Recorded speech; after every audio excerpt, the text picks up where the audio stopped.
Hello everyone, a very warm welcome to study IAS. I hope you are doing well. आज के इस particular lecture में हम Fukushima water issue को cover करने वाले हैं। देखो, ये वाले जो टॉपिक्स होते हैं, जैसे ये वाला टॉपिक स्पेसिफिकली जापान से रिलेटेड है, ऑल्सो सराउंडिंग जो कंट्रीज हैं जैसे कि साउथ कोरिया हो गया, उनसे रिलेटेड है। अब हमारे लिए ये डायरेक्टली इंपॉर्टेंट नहीं है, बट इनडायरेक्टली काफी ज्यादा इंपॉर्टेंस रखता है। यूपीएससी ये देखना चाहता है कि आप कितने ज्यादा अवेयर हैं, आपको पता हो कि देश विदेश में क्या गतिविधियां चल रही हैं। ऑल्सो अगर किसी भी कंट्री के रिलेटेड कोई भी इंपॉर्टेंट मैटर होता है तो उसकी ज्योग्राफिकल लोकेशन और भी ज़्यादा इंपॉर्टेंस कहीं ना कहीं रखती है। जैसे जापान का हो गया तो जापान की ग्राफ पूरा, ठीक है, जापान का पूरा मैपिंग वो हमारे लिए इंपॉर्टेंट हो जाता है। उसी को इस पर्टिकुलर लेक्चर में हम कवर करेंगे। स्टार्ट करते हैं अपने आज के लेक्चर को, पर उससे पहले आप सब अकेडमी के साथ जुड़कर अपनी तैयारी को स्टार्ट कर सकते हैं। एंड अभी जुलाई का एक्सटेंशन ऑफर चल रहा है, अगर आप सब्सक्रिप्शन लेना चाहते हैं तो ज़रूर कंसीडर करिए इसको, आपको बेनिफिट मिलेगा। एंड यूज़ करिएगा कोड AMS Live, ठीक है, यहाँ पर मैं लिख देती हूँ जिससे आपको कोई दिक्कत नहीं हो। इस पर्टिकुलर कोड का यूज़ कर कर आपको बेनिफिट मिलेगा, चाहे आप 12 मंथ्स वाला ले रहे हो, 18 मंथ का ले रहे हो, या फिर 24 या फिर 36 मंथ्स का सब्सक्रिप्शन ले रहे हो, आपको बेनिफिट सब पे इस समय मिल रहा है। अनअकैडमी यूपीएससी प्रॉमिस से भी आप जुड़ सकते हैं। आरएम बैच के अंदर आप एनरोल कर सकते हैं, which is going to start from 8 July, तो इसको जरूर कंसिडर करिएगा। प्रतिज्ञा बैच के अंदर भी आप एनरोल कर सकते हैं। ऑप्शनल आप कवर कर सकते हैं अनअकैडमी के साथ जुड़कर।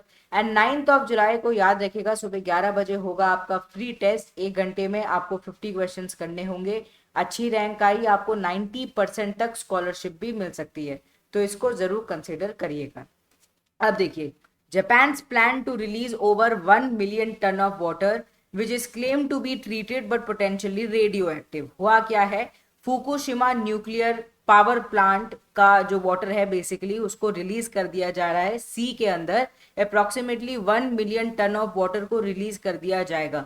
अब देखो, वाटर को रिलीज करना इज नॉट एन इशू, ये water potentially radioactive water है, मतलब ये हार्म कर सकता है ओवरऑल अर्थ को। इसीलिए कहीं ना कहीं स्ट्रॉन्ग ऑपोजिशन देखने को मिल रही है। नेबरिंग कंट्री जैसे कि पर्टिकुलरली साउथ कोरिया, वो कहीं ना कहीं इसके अगेंस्ट आता हुआ नजर आ रहा है। तो यहाँ पर सबसे पहले तो आप देख लो जापान की लोकेशन, ठीक है। अब देखो, यहाँ पर आप बेसिकली देख सकते हैं कि हो क्या रहा है, ठीक है। एक अर्थक्वेक भी आया था 2011 के अंदर, एंड इसके बाद बहुत ज़्यादा प्रॉब्लम हो गई थी। एंड अर्थक्वेक का एपिसेंटर होने की वजह से हमें न्यूक्लियर पावर प्लांट भी डैमेज होता हुआ नजर आया था, रेडियो एक्टिव कंटेमिनेशन हुआ गया था, एंड इसकी वजह से बहुत ज़्यादा इश्यूज हुए थे, ठीक है। तो ये हमें ओवरऑल पहले भी देखने को मिला है, एंड इसीलिए ज़्यादा अलार्मिंग हो गया है। Fukushima Daiichi nuclear power plant 2011 के अंदर, जैसे कि मैंने आपको बताया, मैसिव अर्थक्वेक आया, सुनामी आया, जिसकी वजह से बहुत सारा पानी इसी पर्टिकुलर न्यूक्लियर प्लांट से सी के अंदर रिलीज हो गया। रेडियो एक्टिव मटीरियल कहीं ना कहीं इन्वायरमेंट के अंदर चले गए। सिंस देन जापान कहीं ना कहीं has been storing the cooling water for the nuclear fuel and rain and ground water seeping through the damage reactor building in large tank on the site. तो ये एक बहुत बड़ा इशू है। माना कि जापान अपने आप को प्रिपेयर कर रहा है, बट इसकी वजह से प्रॉब्लम भी हो रही है। And water is treated, basically ये जो वाटर है इसको ट्रीट किया जाता है बाय फिल्टरिंग सिस्टम जिसका नाम है एडवांस्ड लिक्विड प्रोसेसिंग सिस्टम, ठीक है, ALPS। ये क्या करता है, ये पर्टिकुलर सिस्टम के थ्रू ये जो पानी है उसको क्या करने की कोशिश कर रहे हैं, फिल्टर करने की कोशिश कर रहे हैं। ये रिमूव करता है most of the radio active elements from that particular water, but एक एलिमेंट जो कि कहीं ना कहीं रह जाता है एंड जो एक बहुत बड़ा इशू बताया जा रहा है, दैट इज ट्रिटियम। ट्रिटियम एक हाइड्रोजन का आइसोटोप है which is difficult to separate, and इस वाटर के अंदर भी ये बताया जा रहा है कि ट्रिटियम का ही कंटेमिनेशन होगा, therefore it can be dangerous for the sea as well as for the neighbouring countries.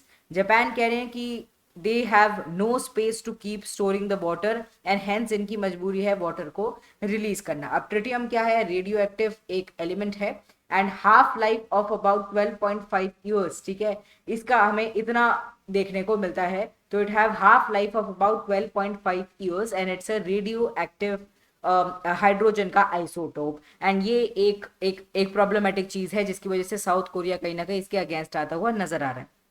अब देखो, न्यूक्लियर पावर प्लांट की जब हम बात करते हैं कुछ ऐसा सा दिखता है। अगर हम न्यूक्लियर पावर प्लांट को सिंपल भाषा में समझने की कोशिश करें तो it are basically type of power plant जो कि यूज करते हैं प्रोसेस ऑफ न्यूक्लियर फिजन जिससे क्या हो सके, हम इलेक्ट्रिसिटी को जनरेट कर सकें। तो न्यूक्लियर पावर प्लांट हर कंट्री के लिए इंपॉर्टेंट हो जाते हैं, क्योंकि इसी की वजह से इलेक्ट्रिसिटी कहीं ना कहीं जनरेट हो पाती है। ठीक है, अब देखो यहाँ पर क्या है, न्यूक्लियर फिजन होता है। न्यूक्लियर फिजन का मतलब यह है कि एटम्स स्प्लिट अपार्ट, एक दूसरे से अलग होते हैं, to form smaller atoms releasing energy. जब एटम्स कहीं ना कहीं एक दूसरे से अलग होते हैं, स्प्लिट अपार्ट होते हैं, एनर्जी रिलीज होती है, इसी को कहीं ना कहीं कंज्यूम किया जाता है। Fission take place inside the reactor of the nuclear plant. ठीक है, यहाँ पर आप देख सकते हैं जो रिएक्टर होता है उसके अंदर जो न्यूक्लियर पावर प्लांट होता है, ठीक है, उसके the reactor of the nuclear power plant, उसके अंदर बेसिकली फिजन का प्रोसेस होता है। And at the centre of the reactor वहां पे कोर होता है which contains uranium fuel. Heat produced during the nuclear fission in the reactor core is used to boil water into the stream। ठीक है, अब यहाँ पर देखो अलग अलग प्रोसेस होता है जिसके थ्रू पूरा ये न्यूक्लियर पावर प्लांट कहीं ना कहीं जाता है।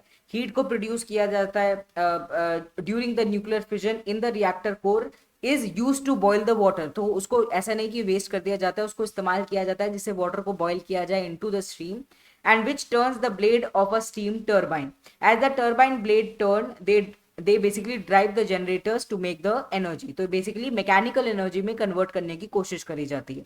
Nuclear plant cool the steam back into the water in a separate structure at the power plant called as a cooling tower, और they use water from the ponds, river and ocean. ठीक है, इस तरीके से पानी का इस्तेमाल किया जाता है। The cooled water is then reused to produce the steam. तो कूल्ड वाटर जो है इसीलिए बहुत ज्यादा इंपॉर्टेंस रखता है। एंड अभी ये क्या कह रहे हैं, जापान वाले कह रहे हैं कि इनके पास स्पेस नहीं है to store the water, hence it is important for them to release the water in the sea. And इसी की वजह से पूरा इशू हो रहा है। साउथ कोरिया जैसी जो कंट्रीज हैं वो कह रही हैं कि आप तो पानी छोड़ दोगे, इस पानी का ये कहा कि ये बहुत ज़्यादा रेडियो एक्टिव है, it can have negative repercussions, and कहीं ना कहीं ये हमारे ऊपर खतरा ला सकता है। ठीक है, ये सब बातें यहाँ पर चल रही है एंड ये इशू चल रहा है। आई होप आपको ये वीडियो इन्फॉर्मेटिव लगी होगी। लाइक का बटन दबा देना, also share it with your friends. Bye bye, take care.